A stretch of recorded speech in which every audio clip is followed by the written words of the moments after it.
မိတ်ဆွေတို့အနေနဲ့ဒီလမ်းကလုံးဝကိုပျက်စီးနေပြီးចောင်းသားလေးတွေကလည်းအနားမှာရက်ပြီးအောက်ကိုငုတ်ကြည့်နေတယ်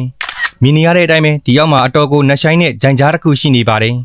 ဒီလူကြီးကပျက်စီးနေတဲ့လမ်းကိုသတိထားမိတာနဲ့ချက်ချင်းပဲကလေးတွေကိုအဲ့ဒီနေရာကနေဝေးဝေးရှောင်ခိုင်းလိုက်တယ်